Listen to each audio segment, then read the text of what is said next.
ஆன்மீக அன்பர்கள் அனைவருக்கும் அன்பான வணக்கம். நாம் நம்மளோட சேனலில் தொடர்ந்து ஆன்மீகம் சம்மந்தமான பல வீடியோ பதிவுகள் தாங்க பார்த்துக்கிட்டே இருக்கோம்.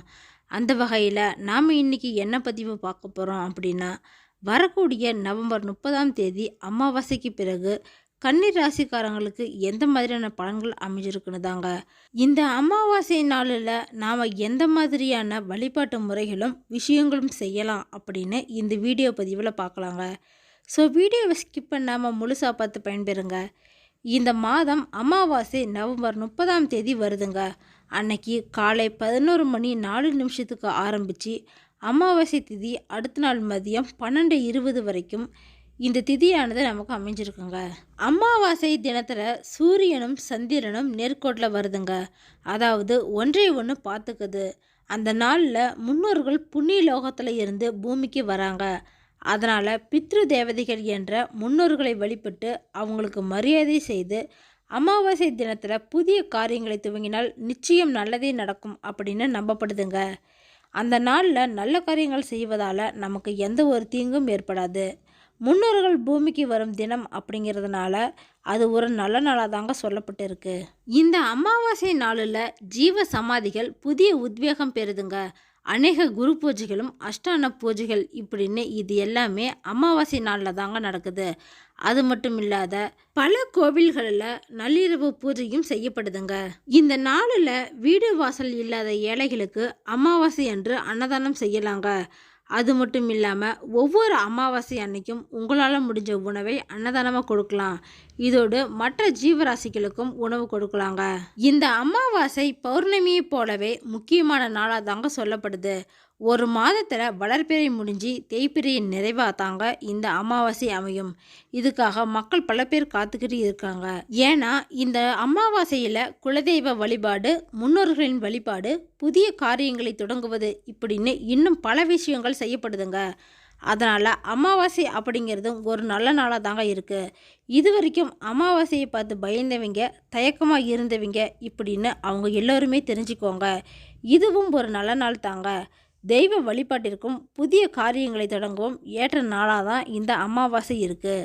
இந்த அமாவாசை நாளில் குலதெய்வம் இருக்கும் இடத்துக்கு போயிட்டு வரதும், தெய்வத்திற்கு விளக்கு ஏற்றி அபிஷேகம் செய்து வழிபடுறதும் ரொம்பவே நல்லதுங்க. இது மாதிரியே குலதெய்வ கோயிலுக்கு போக முடியாதவர்கள் உங்களோட இஷ்ட தெய்வம் இருக்கிற இடத்துக்காவது போய் வழிபடுங்க. அதுவும் நல்லது. உங்களால் குலதெய்வ கோயிலுக்கு போக முடியல அப்படின்னாலும் வீட்டிலேயே அன்னைக்கு விரதம் இருந்து வழிபடுங்க. அதுவும் நல்லது.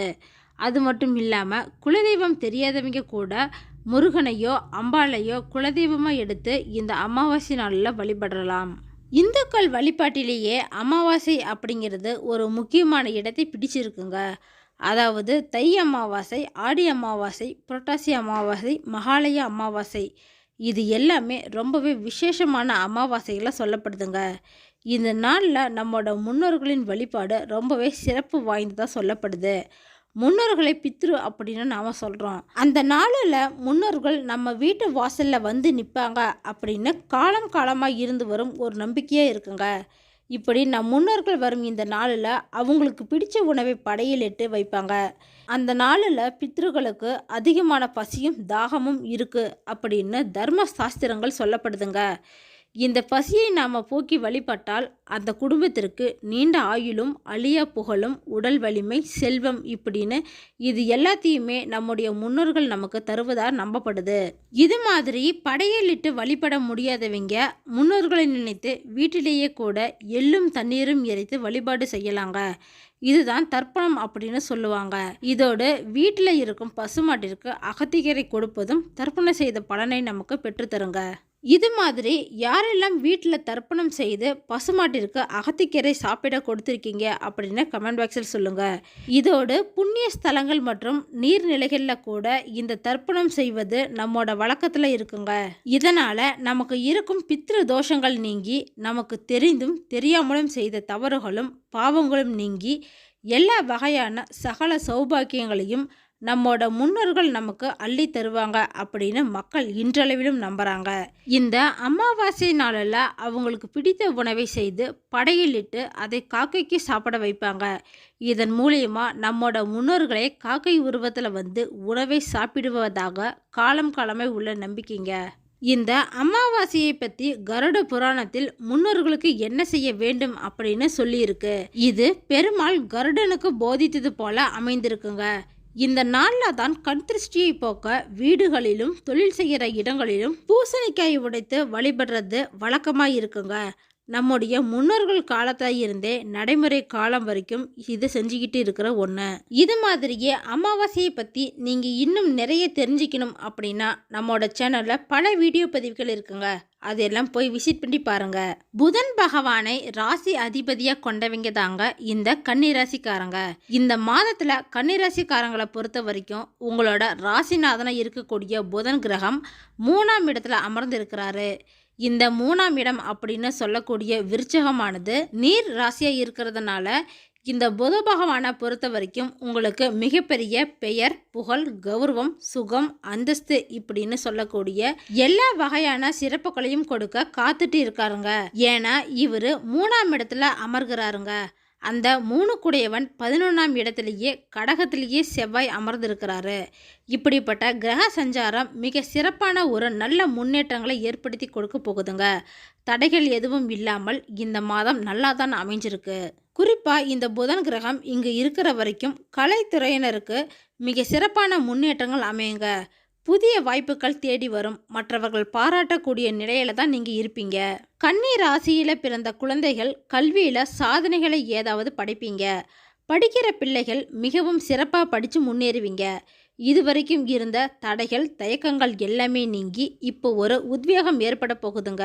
உங்களோட புத்திசாலித்தனத்தை காட்ட இது ஒரு நல்ல காலகட்டமாக அமைஞ்சிருக்கு. விளையாட்டு துறையில் இருக்கிறவங்களுக்கும் இந்த மாதம் ரொம்பவே நல்லா இருக்குங்க. இந்த மாதத்தில் உடல்நிலையை பொறுத்த வரைக்கும் இஎன்டி ப்ராப்ளம் ஏதாவது வரலாங்க. அதாவது கண், காது, மூக்கு, தொண்டை சம்பந்தமான தொல்லைகள் தாங்க. ஒரு சிலருக்கு சளி தொல்லைகளும் ஏற்படலாம். சிலருக்கு வலது கண்ணில் மட்டும் ஏதாவது பிரச்சனைகள் வருங்க.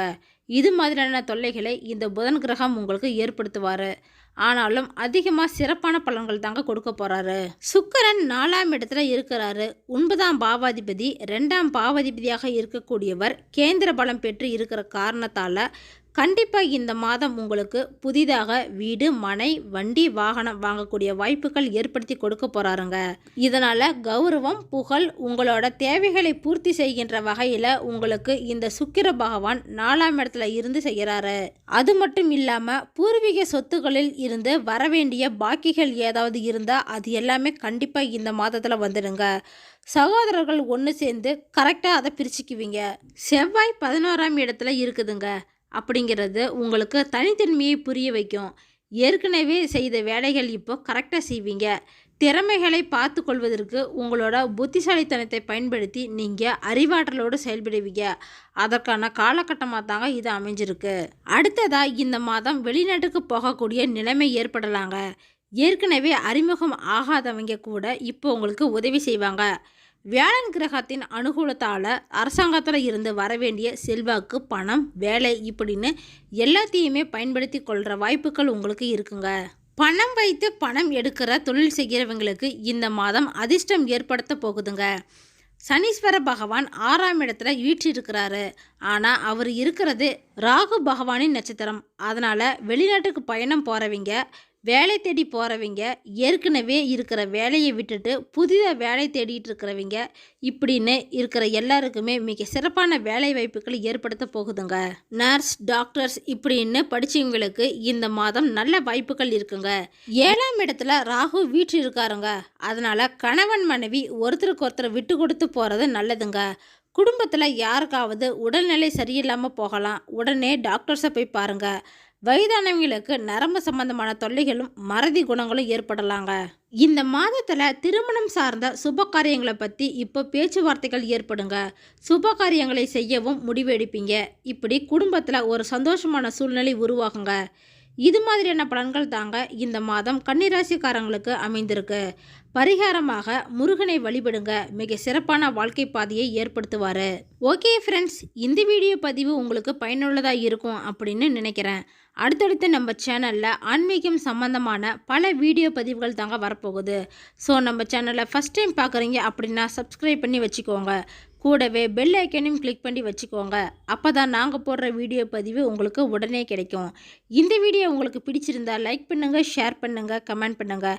அதோடு உங்கள் ஃப்ரெண்ட்ஸ் அண்ட் ஃபேமிலிக்கும் ஷேர் பண்ணுங்கள். மற்றொரு ஆன்மீக தகவல் வீடியோவோடு உங்களை சந்திக்கிறேன். ஆன்மீக அன்பர்களான உங்களுக்கு நன்றியும் வணக்கமும்.